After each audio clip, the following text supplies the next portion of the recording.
कुछ coloured stones हैं। जब हमने कोऑर्डिनेशन केमिस्ट्री पढ़ा था तो मैंने बोला था कि they form coloured compounds. Yes. So Ruby, Ruby एक स्टोन है जिसका कलर रेड होता है, उसमें एल्यूमिनियम ऑक्साइड होता है ना। और कलर का ओरिजिन इसलिए होता है क्योंकि एल्यूमिनियम मेटल के कारण इसमें रेड कलर आता है। नाउ एमराल्ड, ये सारे वेल्थ, हेल्थ, इन सब से रिलेटेड है। ओके, लाइक वी से एमराल्ड, एमराल्ड पहनना चाहिए, हेल्थ अच्छी होती है and all. For Ruby also, for sapphire also. So emerald stone green colour का होता है, इसमें बेरिलियम का एक कंपाउंड है और एल्यूमिनियम का और सिलिकॉन, तीनों मॉलिक्यूल्स प्रेजेंट होते हैं। ओके, ऑक्टाहेड्रल है। ऑक्टाहेड्रल साइड्स में क्रोमियम को रिप्लेस करके रूबी में एल्यूमिनियम आता है, एंड इमराल्ड में क्रोमियम को रिप्लेस करके एल्यूमिनियम आता है तो ग्रीन कलर आता है। ये रूबी है, red colour, very famous stone. Emerald green colour, and sapphire, sapphire में भी एल्यूमिनियम ऑक्साइड है, ब्लू कलर देता है। क्या क्या है, transition between iron and titanium के बीच का है ये, and replacing the aluminium in adjacent octahedral sides. तो ये एल्यूमिनियम को रिप्लेस करके ट्रांजिशन होता है आयरन और टाइटेनियम के बीच। तो सफायर, इमराल्ड और रूबी, ये तीन इंपॉर्टेंट जेम स्टोन्स हैं। नाउ इनर ट्रांजिशन एलिमेंट्स में हमें लैक्टेनाइड्स एंड एक्टेनाइड्स पढ़ना है। Okay, lanthanoids, actinoids.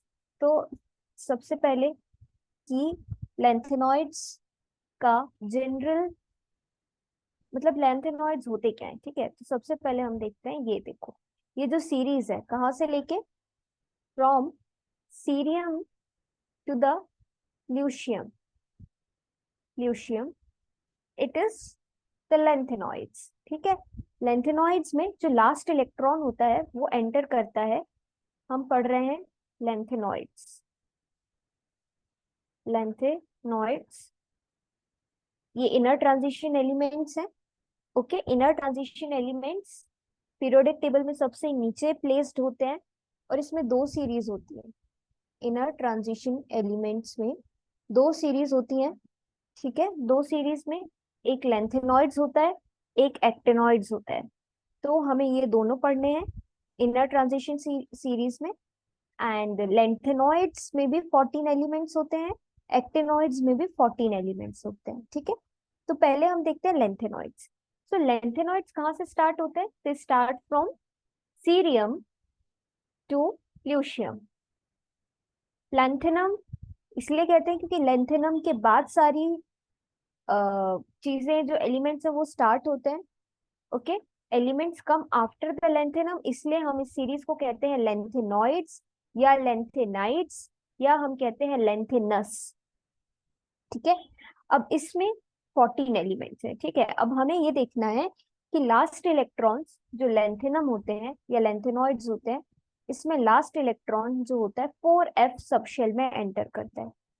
Okay, 4f subshell में।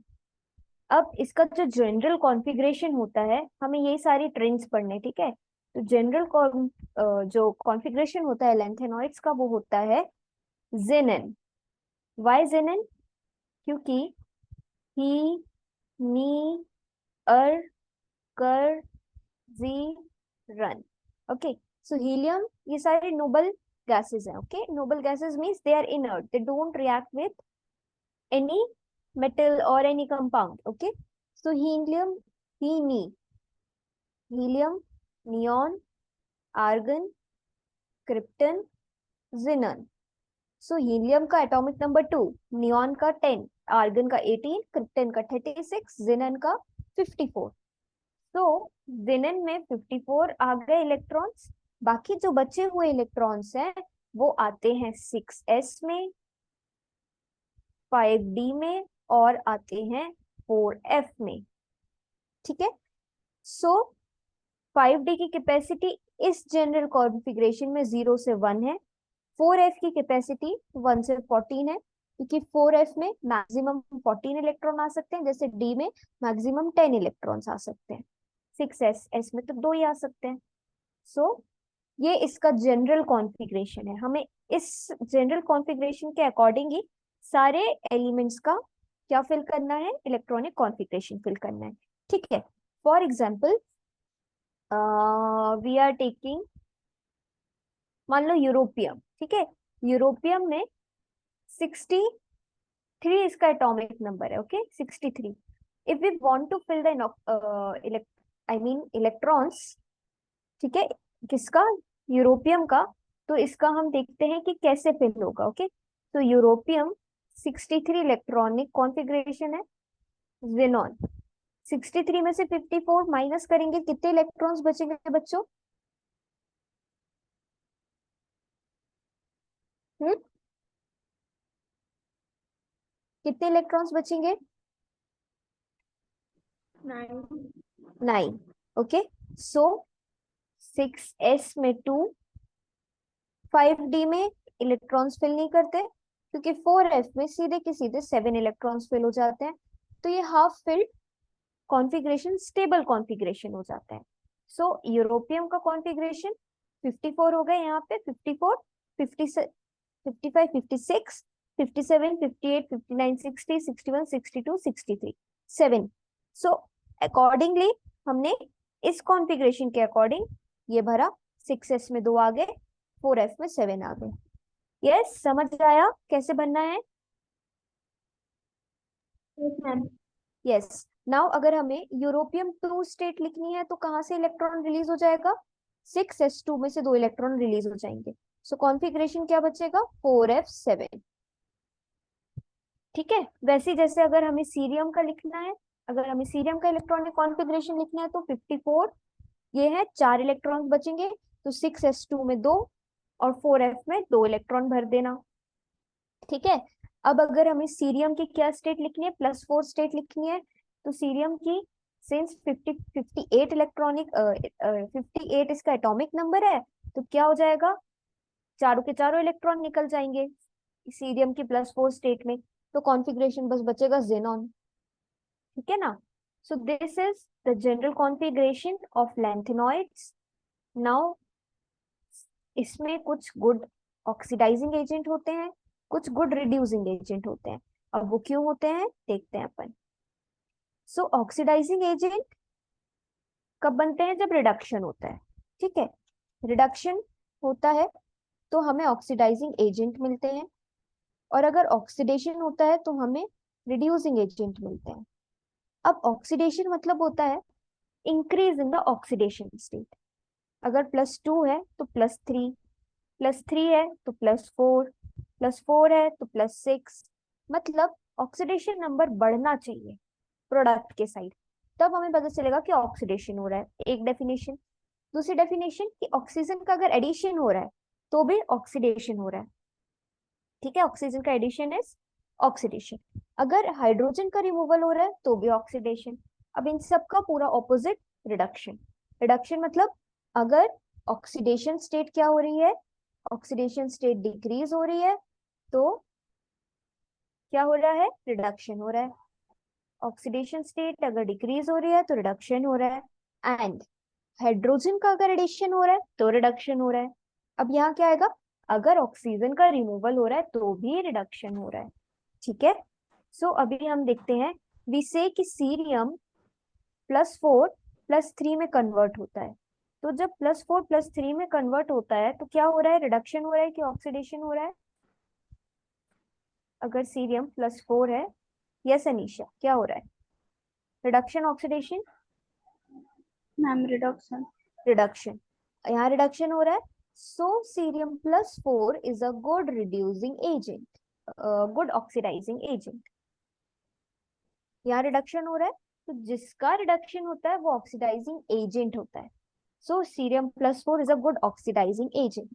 ठीक है, एंड ट्रांजिशन स्टेट्स की एक प्रॉपर्टी है, इनर ट्रांजिशन में लैंथेनॉइड्स की एक प्रॉपर्टी है कि these elements tend to stay in +3 oxidation state.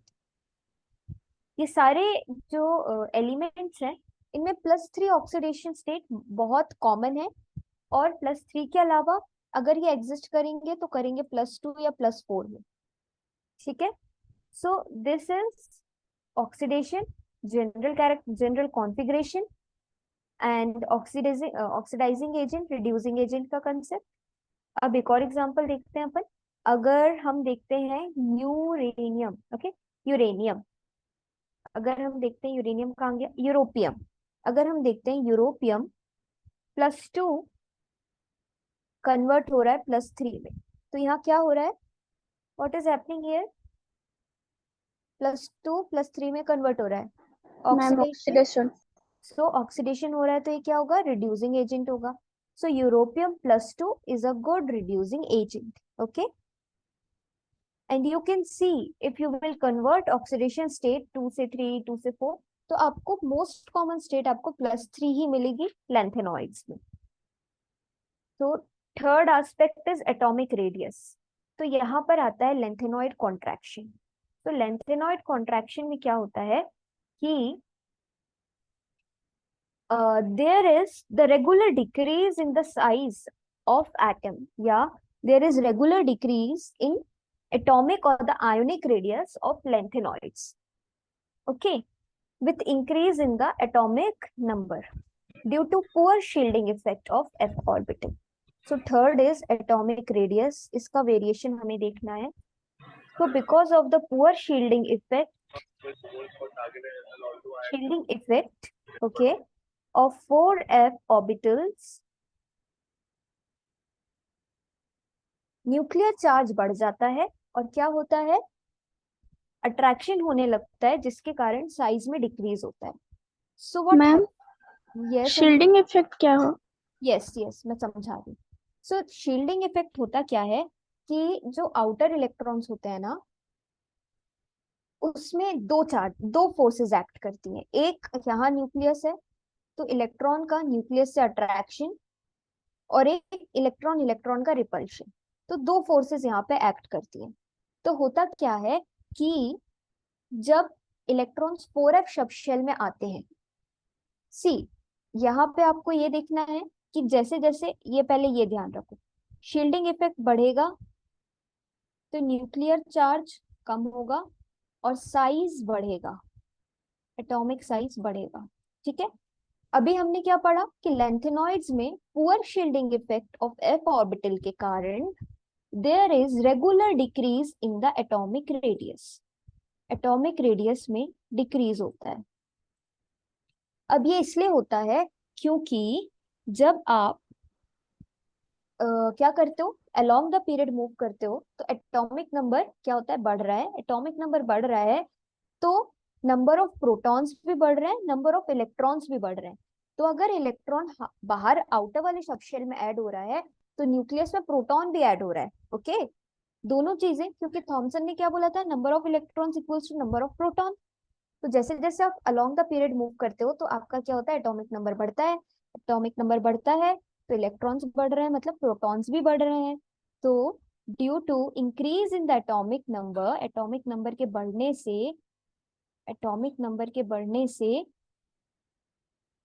Atomic radius जो होती है वो क्या होती है, डिक्रीज होने लगती है, क्योंकि इफेक्टिव न्यूक्लियर चार्ज बढ़ने लगता है, ठीक है। And because of this nuclear charge बढ़ता है, तो जो आउटर इलेक्ट्रॉन्स है यहाँ पे 4f ऑर्बिटल के इलेक्ट्रॉन्स का पुअर शील्डिंग इफेक्ट है। शील्डिंग इफेक्ट कम है, मतलब कि जो बाहर वाले इलेक्ट्रॉन है वो अंदर वाले इलेक्ट्रॉन से शील्ड नहीं बना पा रहे, शील्ड नहीं बना पा रहे, मतलब एक, जैसे एक सोल्जर होता है, वो शील्ड लेके खड़ा होता है लड़ने के लिए। तो ये क्या है कि जो 4f ऑर्बिटल के इलेक्ट्रॉन्स है, ये शील्डिंग इफेक्ट इनका कम है। अब इनका शील्डिंग इफेक्ट कम है तो ये शील्ड नहीं बना पा रहे हैं।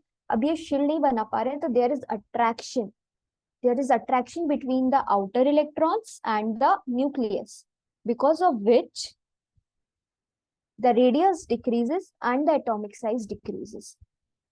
समझ आया क्या होता है shielding effect? Yes ma'am. Yes.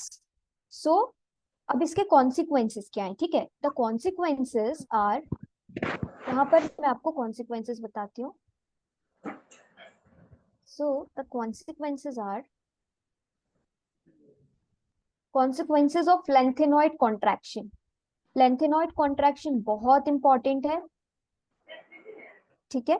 अब आपको देखना है कि कॉन्सिक्वेंसेस, सो क्या होता है लेंथेनॉइड कॉन्ट्रैक्शन के कारण एटॉमिक साइज जो है वो तो डिक्रीज हो रहा है, पहला कॉन्सिक्वेंस। सेकेंड इज इस लेंथेनॉइड कॉन्ट्रैक्शन के कारण there is similarity in the sizes. Okay, अब 4D और 5D सीरीज के जो एटम्स हैं या एलिमेंट्स हैं, इनके साइजेस में क्या होता है, सिमिलैरिटी होती है। अब इस सिमिलैरिटी के कारण इनका सेपरेशन डिफिकल्ट है, separation of them is difficult.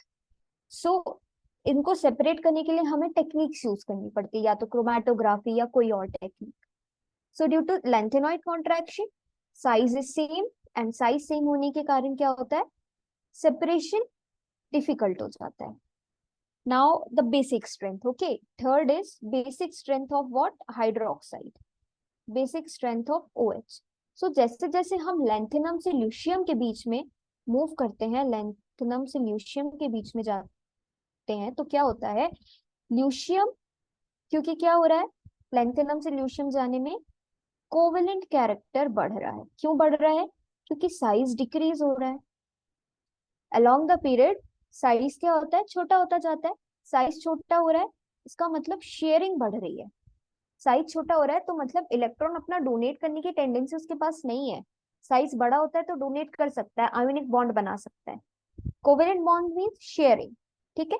तो लैंथेनम से ल्यूशियम के बीच जाने में कोवेलेंट बॉन्ड या कोवेलेंट कैरेक्टर बढ़ता है, जिसके कारण जो बेसिक कैरेक्टर है वो क्या होता है, डिक्रीज होता है। There is sharing of electron. अब शेयरिंग है तो इलेक्ट्रॉन तो डोनेट नहीं कर पाएगा ना बेसिक स्ट्रेंथ के लिए। बेसिक कैरेक्टर क्या होता है, इलेक्ट्रॉन पे डोनेशन, तो ये नहीं कर पाएगा क्योंकि there is sharing of electrons, तो जिसके कारण आपका क्या होता है, बेसिक स्ट्रेंथ डिक्रीज होती है। So these three are the consequences, atomic size का डिक्रीज होना, 4D 5D सीरीज में लेंथेनॉइड कॉन्ट्रैक्शन होने के कारण साइजेस का सिमिलर होना, जिसके कारण इनको आप अलग अलग नहीं कर सकते। इनको अलग करने के लिए आपको मॉडर्न टेक्निक्स का यूज करना पड़ता है, जैसे क्रोमेटोग्राफी वगैरह का। And third is basic strength का डिक्रीज होना। नाउ जनरल कैरेक्टर्स देखते हैं लेंथेनॉइड्स के। सो जनरल कैरेक्टर लेंथेनॉइड्स के क्या हैं, लेंथेनॉइड्स के general characters, they are silvery white metals, okay, and they have high melting point इनका ज्यादा होता है। Then good conductor, good conductor of heat and electricity, high density, high density.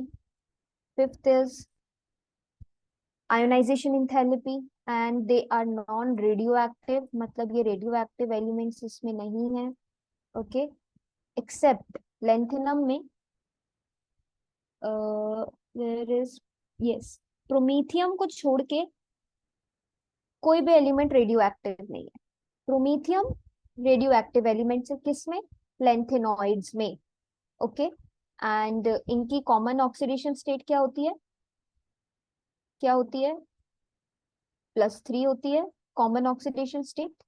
And they are paramagnetic, paramagnetic means they have unpaired electrons, yes, and they show paramagnetic character. Yes, Anisha, saying something? No ma'am.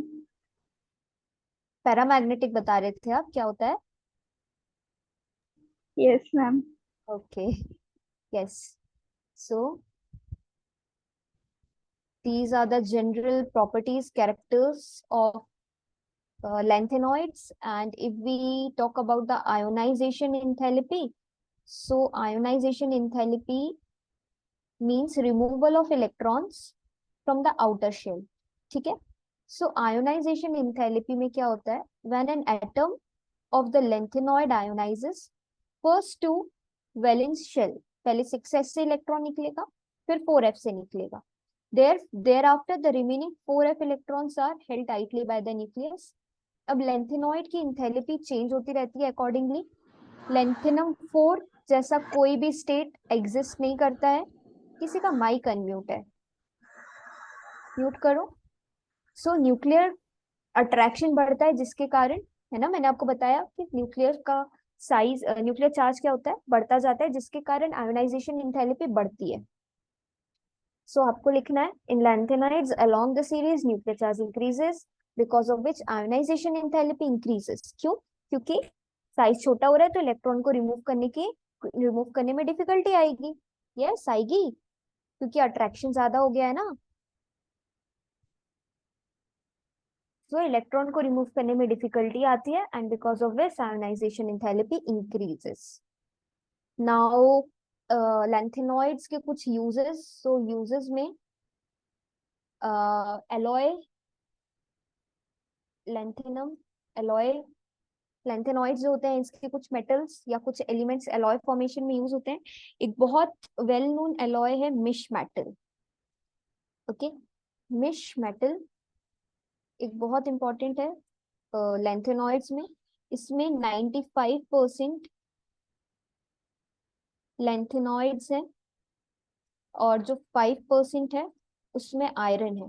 ठीक है, and traces मतलब कुछ कुछ amounts अलग अलग metals का है, very minute.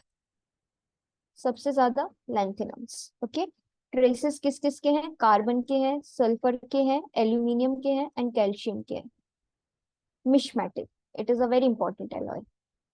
और ये यूज होता है, it again is used in alloys formation and in fire produce जो करने वाले सब्सटेंसेस होते हैं उन सब में मिश मेटल का यूज होता है। सो ये था लैंथेनम। तो मैंने लैंथेनम आपको general characters, oxidation states, ionisation enthalpy ये सब बता दिया, ऑक्सीडेशन स्टेट बता दी। 3 जेमस्टोन्स इंपॉर्टेंट जो थे, एमराल्ड, रूबी एंड सफायर, ये भी बताया। अब हमें देखना है एक्टिनॉइड्स। ठीक है, तो एक्टिनॉइड्स में भी हमें यही सारी चीजें देखनी है। एक्टिनॉइड्स जो है वो कहाँ से स्टार्ट हो रही है सीरीज? एक्टिनॉइड स्टार्ट होता है, it starts from, let's see, actinium मतलब थोरियम से स्टार्ट होता है, it ends in lawrencium. Okay, तो लैंथेनम हमने पढ़ लिया, अब हमें पढ़ना है एक्टिनॉइड्स। एक्टिनॉइड्स में हम देखते हैं इनका जनरल कॉन्फ़िगरेशन क्या है। तो एक्टिनॉइड्स, ओके, एक्टिनॉइड्स या फिर एक्टिनम्स या फिर एक्टिनस, एक्टिनाइड्स या एक्टिनस, ये स्टार्ट होता है सीरियम से, लॉरेंशियम में एंड होता है। ओके, एंड इसका जो लास्ट इलेक्ट्रॉन है वो एंटर करता है किसमें? 5f शब शेल में। वो एंटर करता था 4f में लैंथेनम का। ठीक है, और मैंने आपको बताया था इनर ट्रांजिशन में 2 सीरीज, एक लैंथेनम एक एक्टिनम, दोनों में 14-14 एलिमेंट्स। नाउ इनको एक्टिनॉइड्स इसलिए कहते हैं क्योंकि एक्टिनम के बाद सारे एलिमेंट्स आते हैं, इसलिए एक्टिनॉइड्स या एक्टिनम कहते हैं। इसका जनरल कॉन्फ़िगरेशन होता है Rn, Rn 7s में 2 electrons, 6d0 to 1, this is 6d। Okay, 6d0 to 1 and 5f1 to 14, and इनका जनरल कॉन्फ़िगरेशन ये है। इनकी भी कॉमन ऑक्सीडेशन स्टेट जो होती है वो +3 होती है। ठीक है, +3 कॉमन ऑक्सीडेशन होती है, बट अदर्स जो स्टेट होती हैं वो जो होती है आपकी 4, 5, 6, 7 होती है। +3 जो होती है आपकी बहुत स्टेबल और कॉमन ऑक्सीडेशन स्टेट है।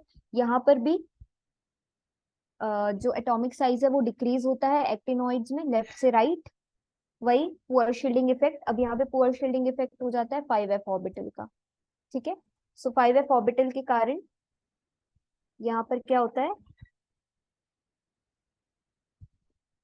आपका, there is decrease in the atomic radius. Okay, now general characteristics. So general characteristics में भी वही बात है, ये सिल्वर मेटल्स हैं, इनकी आयोनाइजेशन एंथैल्पी कम होती है लैंथेनॉइड्स से। ठीक है, और they are radio active. Actinoids और लैंथेनॉइड्स में सबसे इंपॉर्टेंट डिफरेंस यही है कि एक्टिनॉइड्स जो होते हैं they are what, they are radio active, they form oxocations, and actinoid contraction जो होता है ज्यादा होता है लेंथेनॉइड से, because of the poor shielding effect of 5f orbital, जिसके कारण इनका साइज और ज्यादा डिक्रीज होता जाता है. So this was all about you have to study in lanthanoids and actinoids. ठीक है, इसके बाद हम देखेंगे crystal field theory and isomerism in the coordination compounds. Yes Anisha and Sushri, समझ आया lanthanoids actinoids? Yes ma'am. Yes. So let's see for the coordination compounds में आपको क्या देखना है? आपको देखना है isomerism and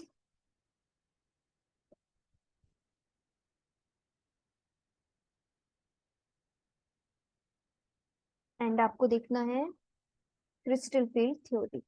so explaining at the last page तो इस पे है ही नहीं, जहाँ जगह मिलती है वहीं समझाती हूँ,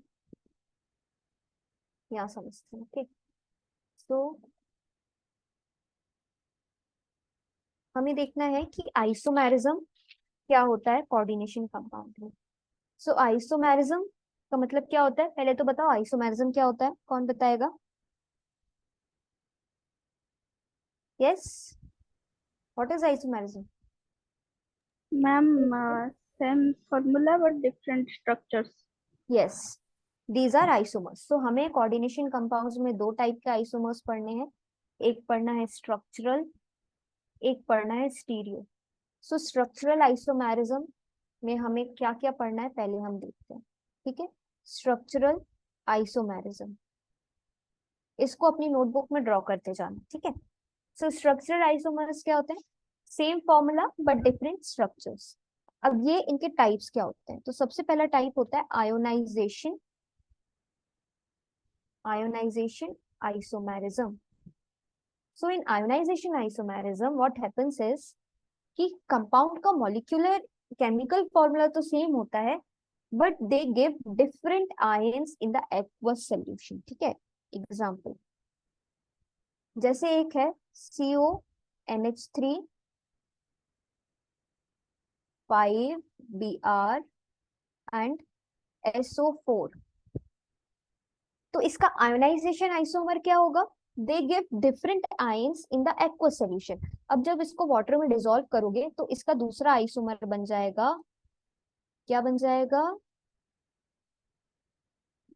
नॉट Br, अंदर क्या आ जाएगा? सल्फेट. SO4 आपका अंदर आ जाएगा और Br आपका बाहर चला जाएगा. So this is ionisation isomers. Ionisation isomers में क्या होता है कि जब आप किसी कंपाउंड को एक्वस सॉल्यूशन में या वाटर में डिसॉल्व करते हो तो एक्सचेंज हो जाता है इसका मॉलिक्यूल्स का. एक अंदर आ जाता है जो बाहर था ऑलरेडी कोऑर्डिनेशन स्फीयर के, और जो अंदर था वो बाहर आ जाता है. तो this is ionisation isomers. Yes, समझ आया? Yes ma'am. इसकी डेफिनेशन क्या लिखोगे? compounds having the same chemical formula but they give different ions when dissolved in the aqueous solution. definition लिखी बच्चों? yes Anisha, Sushri and Shaurya, definition लिखी? Yes compound, ma'am. yes, compounds having same molecular formula but they give different ions when they dissolved in aqueous solution. now another isomer जो कि coordination compounds exhibit करते हैं वो है hydrate isomerism. Hydrate या फिर solvate, hydrate या solvate isomerism. So compound, इनकी definition is compounds having the same chemical formula but differ in the number of water molecules as ligands. इनका केमिकल फॉर्मूला सेम होता है बट इसमें difference क्या है? नंबर ऑफ वाटर मॉलिक्यूल्स इसमें different होते हैं. So for example one is chromium H2O whole 6 and Cl3. Now what you have to do, you have to change the number of water molecules and the chlorine atoms. So यहाँ पे 6 थे, अब यहाँ पे 5 कर दो। अब यहाँ 5 हो जाएगा तो क्या यहाँ पे क्लोरीन अंदर आएगा कि नहीं आएगा? क्रोमियम की सेकेंडरी वैलेंसी मेंटेन करने के लिए, क्रोमियम की सेकेंडरी वैलेंसी है 6 या कोऑर्डिनेशन नंबर है 6। अगर हम एक वाटर मॉलिक्यूल को बाहर निकालते हैं तो क्या क्लोरीन को अंदर आना पड़ेगा, क्योंकि यहाँ 5 बच रहे हैं? यस और no? Yes ma'am. Yes, chlorine अंदर आएगा और यहाँ बचेंगे 2 क्लोरीन और यहाँ एक और वाटर मॉलिक्यूल बाहर आ जाएगा। अब अगर हमने एक और वाटर मॉलिक्यूल को बाहर कर दिया तो यहाँ अंदर कितने क्लोरीन एटम्स आएंगे? 2। 2। तो यहाँ 2 क्लोरीन एटम्स आएंगे, एक बाहर और वाटर मॉलिक्यूल्स बाहर 2। सो दिस इज हाइड्रेट आइसोमेरिज्म। क्यों? क्योंकि यहाँ पे एक भी मॉलिक्यूल वाटर का बाहर नहीं है, यहाँ एक वाटर मॉलिक्यूल बाहर है, यहाँ एक और वाटर मॉलिक्यूल बाहर है। अब आप इसका एक और वाटर मॉलिक्यूल बाहर कर सकते हो तो तीनों Cl एटम्स जो है वो अंदर जाएंगे। So hydrate isomerism is having the same chemical formula but they different in the number of water molecules. Yes, समझ आया hydrate isomerism? Yes ma'am. Yes, hydrate means water. Now third isomerism जो कि coordination compounds exhibit करते हैं, that is linkage. So linkage isomerism.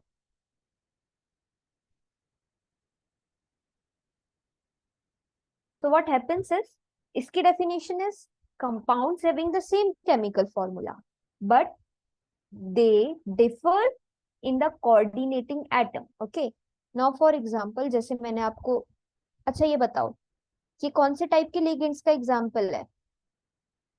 Which type of ligand? Monodentate, didentate, polydentate, ambidentate? Which type?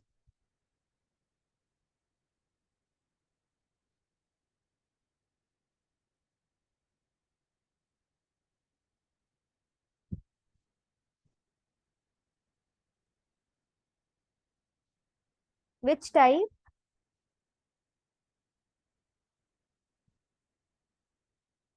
Anisha, Shushri, which type?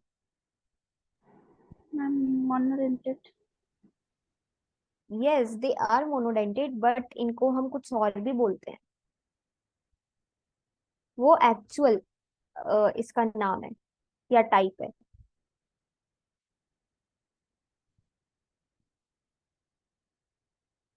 Aren't they ambidentate ligands? Ambidentate नहीं है क्या ये? Yes, ये ambidentate ligands हैं कि नहीं है? Yes or no? Yes. Ambidentate ligands क्यों है ये?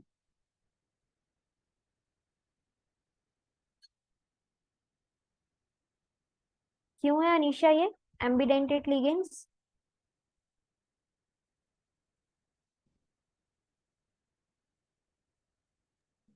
मैम याद नहीं। हम्म, याद नहीं मैम। याद नहीं है तो फिर पढ़ा नहीं है, रिवाइज नहीं किया है। इसका पेपर तो जल्दी है ना, कोऑर्डिनेशन का, जो ये यूनिट आने वाली है। मैम मुझे इससे पता एग्जाम नहीं देना है अच्छा, दिसंबर सेशन में। सुश्री को देना है। जी मैम। Yes ma'am. तो सुश्री ये एम्बिडेंटेड लिगेंड्स क्यों है? क्योंकि ये जो ऑक्सीजन दोनों साइड में, इसलिए इसको एम्बिडेंटेड कहते हैं। और फॉर्मूला मुझे याद नहीं। नहीं, सॉरी, देखो डेफिनेशन मुझे याद नहीं। एम्बिडेंटेट, एम्बी मतलब दो, है ना, और डेंटेट, डेंटेट मतलब डेंटिसिटी, कितने एटम्स है वहां पर, ठीक है। अब एमबी मतलब दो, तो दो हम क्यों कह रहे हैं? क्योंकि देखो आप देखोगे ओ एन ओ या NO2 है तो एक ही फॉर्मूला, है ना, अरेंजमेंट बस अलग है। अब अरेंजमेंट अलग है तो भी क्या हुआ कि इसके पास दो डोनर एटम है, एक ऑक्सीजन भी है और एक नाइट्रोजन भी है। बट जब ये इलेक्ट्रॉन पेयर डोनेट करता है तो क्या ये दोनों एटम से एक साथ करता है? क्या यहाँ साइमल्टेनियस डोनेशन होता है कि एक बार में एक ही एटम डोनेट करता है? एक ही एटम। एक बार में एक ही एटम। इसलिए ambidentate ligands are monodentate. But actually आप अगर ये एग्जांपल आएगा एमसीक्यू में तो you have to tick ambidentate ligands they are, क्योंकि इनके पास दो डोनर एटम है ना, एक ऑक्सीजन है एक नाइट्रोजन है, एट ए टाइम ये एक ही डोनेट करते हैं एक ही एटम से।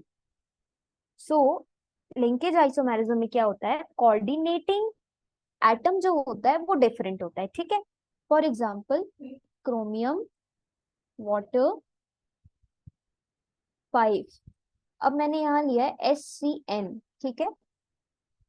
अब क्या हो रहा है, इसकी आप बॉन्डिंग देखना। अभी ये SCN है, अगर मैंने यहाँ लिख दिया NCS, तो क्या ये दोनों एम्बिडेंटेड लिगेंड्स हैं?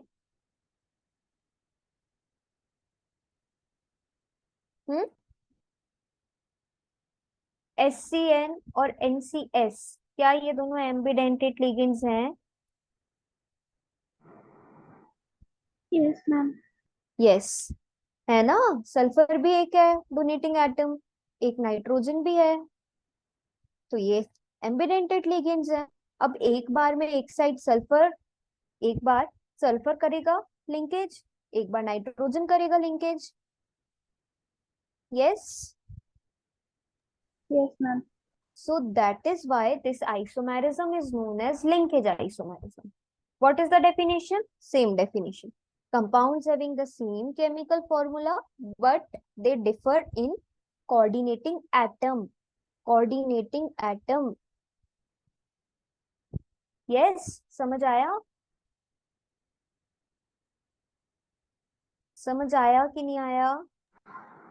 जी मैम। हम्म, इतना स्लो स्लो क्यों आ रहा है? यस मैम, जी मैम, समझ नहीं आ रहा क्या? ये बताओ। हम्म,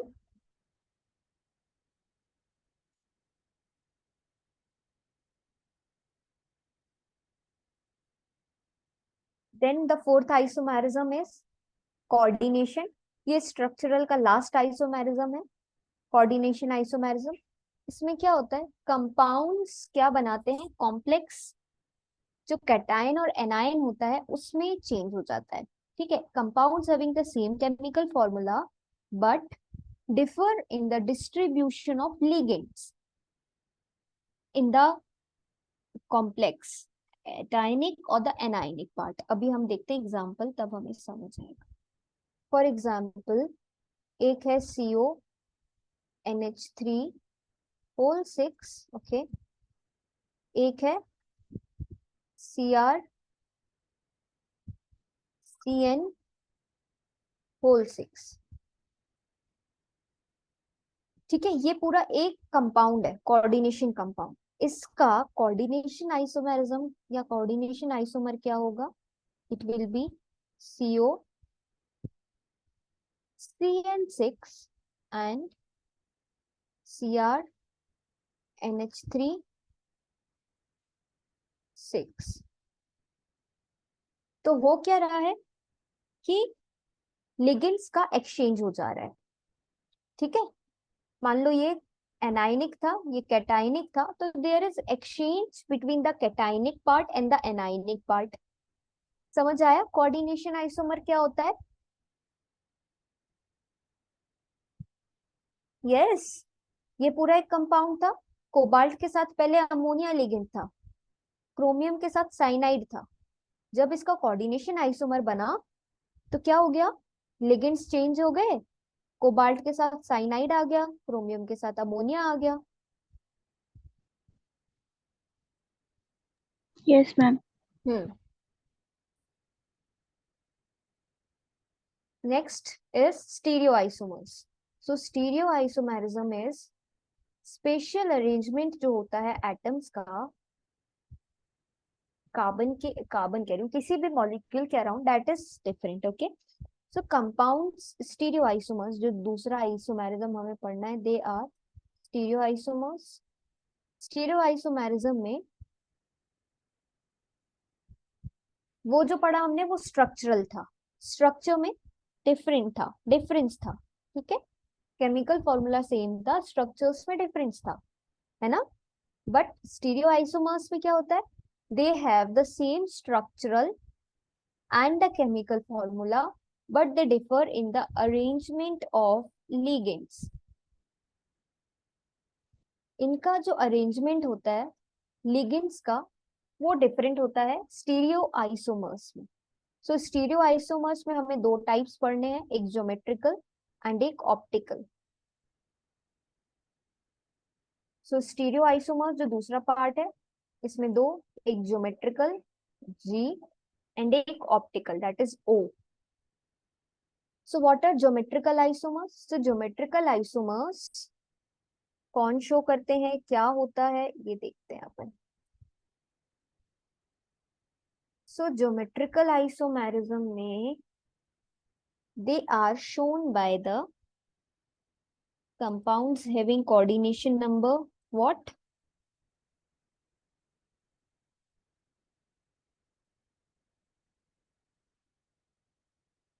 Just a minute. Yes. Coordination number जिसका 2, 4 और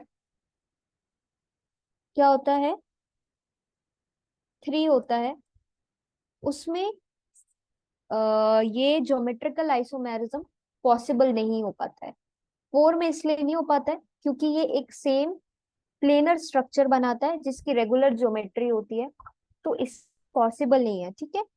एंड ये जो ज्योमेट्रिकल आइसोमेरिज्म है it is shown by the heteroleptic complexes. So heteroleptic मतलब इसमें जो लिगेंड्स होते हैं वो डिफरेंट होते हैं, hetero means different.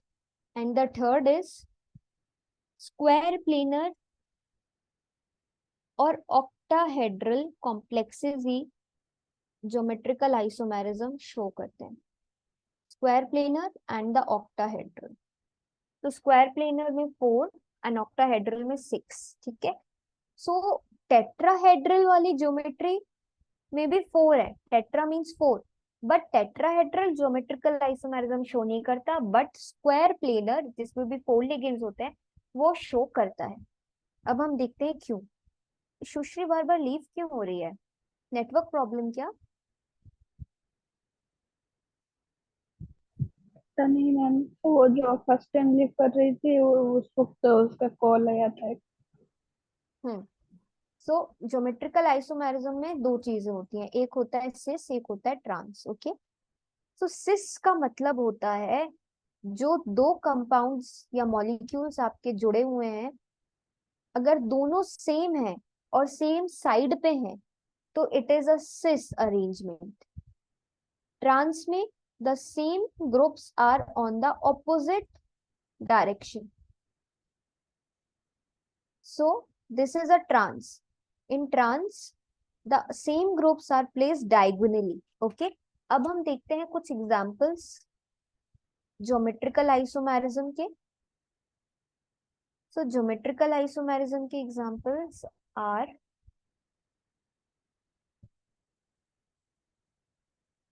For example एक है प्लैटिनम, ठीक है, NH3 whole twice and Cl2, ये है आपका एक कोऑर्डिनेशन कंपाउंड। इसके आपको ज्योमेट्रिकल आइसोमर्स ड्रॉ करने हैं, तो कैसे ड्रॉ करोगे, एक आपको ड्रॉ करना है सिस, एक आपको ड्रॉ करना है ट्रांस। इसकी ज्योमेट्री है स्क्वायर प्लेनर, 4 लिगेंड्स है ना, तो स्क्वायर प्लेनर। अब यहाँ टेट्राहेड्रल भी हो सकती है बट ये स्क्वायर प्लेनर है, ये क्यों है, ये क्रिस्टल फील्ड वो वैलेंस बॉन्ड थ्योरी से पता चलता है।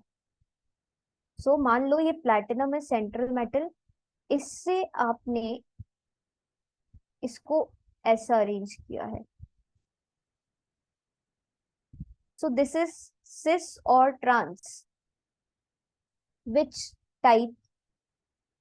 Trans. If I'll draw ammonia and ammonia here, chlorine and chlorine here, what will be that? cis. That will be cis. So this is how you have to draw cis and trans. अगर आपको आता है कि इस molecule का या geometrical isomerism का example दो, तो एक example you have to remember, कोई भी एग्जांपल आप याद रख सकते हो।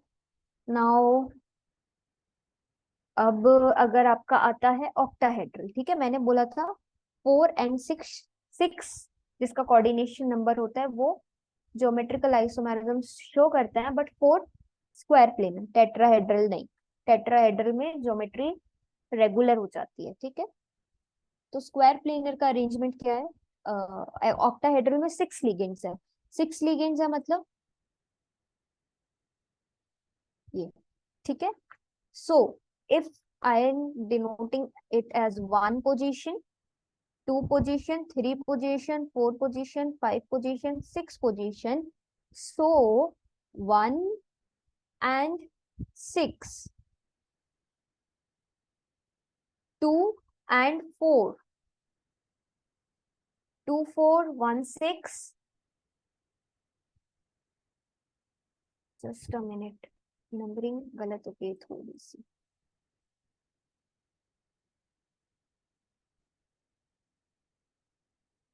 1 2 3 4 5 and this is 6, ठीक है। 1 2 3 4 5 and this is 6. So if 1 6 1 6 2 4 and 5 3 में सेम लिगेंड होता है, ठीक है, सेम मॉलिक्यूल्स होते हैं, तो ये जो आपको ज्योमेट्री मिलेगी ये मिलेगी ट्रांस की। और बाकी इन जो दो ऐसी पोजीशंस बताई इनके अलावा अगर कोई और अरेंजमेंट होता है तो वो हो जाएगा सिस, ठीक है। अभी अपन देखते हैं एग्जाम्पल, ये नंबर्स आपको याद रखने, 1 6 2 4 5 3। So if I am seeing cobalt NH4 NH3 whole 4 Cl2, और ये पॉजिटिव है। अब इसके आपको ड्रॉ करना है, ये ऑक्टाहेड्रल कॉम्प्लेक्स है क्योंकि 4 और 6 कोऑर्डिनेशन नंबर 6 है, ठीक है। अब आपको इसको ड्रॉ करना है geometrical isomerism. So how will you do? Cobalt centre में, कोबाल्ट सेंटर में। अब आपको क्या करना है? आपको करना है ट्रांस और cis draw, okay. So if I am drawing Cl here, ammonia here, ammonia here, ammonia here, ammonia here, and Cl here. What will be this? This will be trans or the cis? Remember trans की position कौन कौन सी थी? Ma'am trans. This will be trans. Very good. क्यों? क्योंकि 1 2 1 3 6 1 से 1 6 2 4 5 3 5 3 same groups. अब अगर मैंने यहाँ पे चेंज कर दी पोजीशन, क्या चेंज की? I am drawing here ammonia ligand, ammonia ligand, ammonia ligand, ammonia ligand, Cl and Cl. This will be cis. Yes, this will be cis. Yes ma'am. अब एक एग्जांपल और देखते हैं, एक एग्जांपल देखते हैं अपन बाइडेंटेट लिगेंड का। अभी तो हमने मोनोडेंटेट का देखा, ठीक है। अगर आता है CO कोबाल्ट 2 क्लोरीन इथिलीन डाइअमीन का होल ट्वाइस और पॉजिटिव, आपको आता है इसका कोऑर्डिनेशन नंबर ड्रॉ करो। सो दिस इज ऑक्टाहेड्रल कॉम्प्लेक्स क्योंकि 2 क्लोरीन के मॉलिक्यूल्स हैं और इथिलीन डाइअमीन के 2 हैं, तो एक इथिलीन डाइअमीन में 2 डोनर एटम, तो 2 में 4, तो कोऑर्डिनेशन नंबर कितना हो गया? 4 + 2 6, कोऑर्डिनेशन नंबर इसका 6, 6 बॉन्ड्स बनाएगा ये, 6 कोऑर्डिनेशन बॉन्ड्स बनाएगा ये। यस, समझ आ रहा है कोऑर्डिनेशन नंबर क्या होता है? Yes ma'am. तो आप अगर ड्रॉ करोगे इसका, मान लो आपने CO यहाँ लिखा, Cl यहाँ, Cl यहाँ, एंड इथिलीन डाइअमीन को आपको शो करना है ऐसे। इट मीन्स कि 2 डोनर एटम्स हैं और दोनों डोनर एटम्स यहाँ पर इथिलीन डाइअमीन को शो कर रहा है, ठीक है। तो ये पोजीशन क्या है? इज इट ट्रांस और इज इट सिस?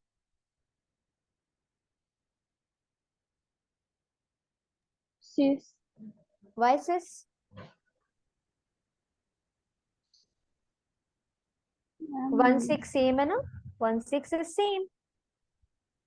मैम अच्छा, हाँ मैम, वो ट्रांस हो गया। ट्रांस। अब इथिलीन, आपको पता है इथिलीन को हम लिखते ऐसे क्यों है? क्योंकि इथिलीन का थोड़ा सा कॉम्प्लिकेटेड फॉर्मूला हो जाता है, इसीलिए होता है क्योंकि इथिलीन का फॉर्मूला है CH2 NH2 NH2।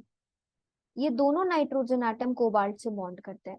तो अब आप इतना बड़ा यहाँ लिखोगे, इसलिए आप सिर्फ इसको EN ट्वाइस लिख देते हो।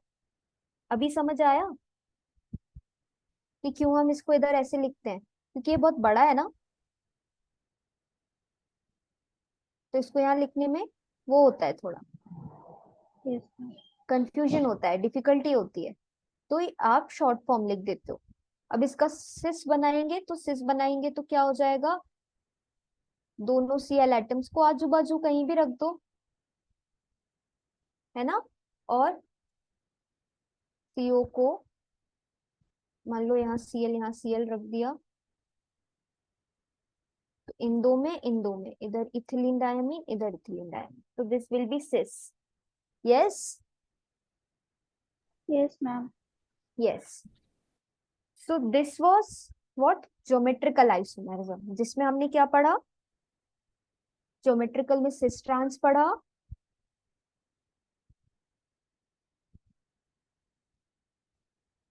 ठीक है। दो दो आइसोमर्स थे, स्ट्रक्चरल स्टीरियो। स्ट्रक्चरल में हमने क्या क्या पढ़ा, आयोनाइजेशन पढ़ा, सॉल्वेट या हाइड्रेट पढ़ा, फिर हमने क्या पढ़ा, लिंकेज पढ़ा, और फिर कोऑर्डिनेशन पढ़ा। स्टीरियो में हमने ज्योमेट्रिकल और ऑप्टिकल पढ़ना था, तो हमने ज्योमेट्रिकल पढ़ लिया। अब हम देखते हैं ऑप्टिकल आइसोमेरिज्म क्या होता है। So optical isomerism is compounds की मिरर इमेजेस, ठीक है। कंपाउंड्स का same structural formula, but plane polarise light जो होती है, वो लाइट जिसका जब वो ट्रेवल करती है तो एक ही डायरेक्शन में ट्रेवल करती है, इट इज मोनोक्रोमैटिक। एक ही डायरेक्शन में ट्रेवल करती है, इट इज मोनोक्रोमैटिक लाइट। तो वो मॉलिक्यूल्स जो कि प्लेन पोलराइज लाइट को रोटेट करते हैं, दे आर ऑप्टिकली एक्टिव। जो नहीं करते rotate, they are optically inactive, ठीक है। सो optical isomer का definition, they have the same structural formula, but they rotate the plane polarized light in different directions, okay, in different directions, and they are called, so अगर mirror image जो बन रही है किसी कंपाउंड की, वो non super imposable है, मतलब आपने ये मिरर इमेज उठाई और ये ऐसे रख दी, तो ये तो सुपर इम्पोजिबल है। बट अगर ये ऐसी है तो it is non super imposable.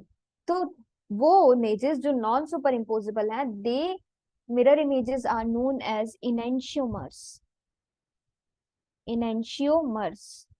So what are enantiomers? Non Non-super super imposable impossible mirror image. Yes. And they are the optically active compounds. Okay. अब ऑप्टिकली एक्टिव कंपाउंड के लिए chiral centre भी होना चाहिए। कायरल सेंटर क्या होता है? वो कार्बन जिसपे चारों ग्रुप्स डिफरेंट हो। चारों ग्रुप्स डिफरेंट होते हैं किसी कार्बन पे, मान लो OH है, COOH है, H है, NH2 है। This is a optically active compound. Why? Because in this carbon all the four groups are different, तो this is a chiral carbon. इसको हम बोलते हैं किराल कार्बन। और जिसमें किराल कार्बन होता है वो कंपाउंड ऑप्टिकली एक्टिव कंपाउंड होता है। ध्यान से सुनना, ठीक है ना। सो अगर हम बात करें कि जिसमें क्या है, वो कंपाउंड्स जिनमें सिमिट्री नहीं होती, दे आर ऑप्टिकली एक्टिव या दे आर द किराल कार्बन्स, ठीक है। चारों ग्रुप डिफरेंट है, तो क्या इसमें सिमिट्री है? क्या ये सिमिट्री? नहीं है ना, नो मैम। सिमिट्री नहीं है। सो एग्जांपल्स देखते हैं ऑप्टिकली एक्टिव या ऑप्टिकल आइसोमर्स के। So if this is a compound, ठीक है, इसका आपको ड्रॉ करना है ऑप्टिकल आइसोमर्स। कैसे ड्रॉ करोगे? ये CO है, ठीक है, इट इज अ ऑक्टाहेड्रल, ठीक है ना। इथिलीन के पास 2 डोनर एटम, 3 है तो 6। सो EN EN EN। अब इसकी मिरर इमेजेस बनाओगे तो मिरर इमेज क्या बनेगी, जस्ट ऑपोजिट बनेगी। यहाँ एक इथीन आएगा, यहाँ एक आएगा, और एक यहाँ आएगा। तो जब आप इसको उठा के इस पे रखोगे तो it is not super imposable, है ना। नॉन नॉन सुपर इम्पोजिबल है, तो क्या ये ऑप्टिकली एक्टिव है? Non super, yes ma'am. Yes it is optically active. ठीक है, सो ये एक एग्जाम्पल था। दूसरा एग्जाम्पल देखें अपन, दूसरा एग्जाम्पल देखते हैं। हम यहाँ पे EN2 कर देते हैं और 2 Cl ले आते हैं, फिर देखते हैं क्या ऑप्टिकली एक्टिव है।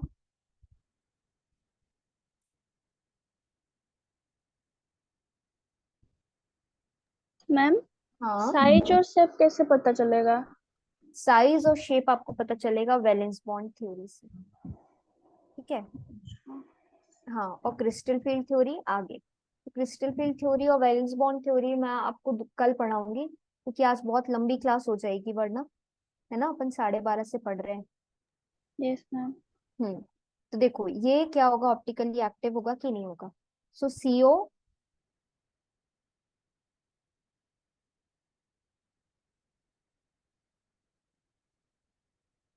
अब आपको ड्रॉ करना है। अगर Cl यहाँ किया, Cl किया यहाँ, यहाँ EN, यहाँ EN, यहाँ भी EN आ जाएगा मिरर इमेज में, यहाँ भी EN आ जाएगा, यहाँ भी EN, यहाँ भी EN। So these are superimposable mirror images, because of which symmetry is there. Symmetry भी है, सुपर इम्पोजिबल भी है, तो क्या है ये, optically inactive. Yes, optically inactive है। Yes ma'am. हम्म,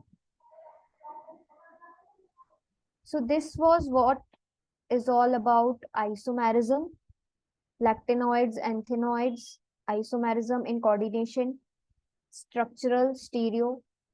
ये दोनों चीजें समझ आई तीनों को? यस बच्चों, yes ma'am.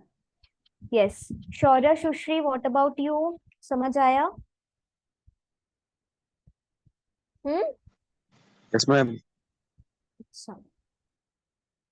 So this is for all about today. This is all about today and we will continue tomorrow. अगर हम कल नहीं ले पाए क्लास तो परसों जरूर आपका वो खत्म हो जाएगा। क्या क्या खत्म हो जाएगा? Crystal field theory and the valence bond theory, ठीक है।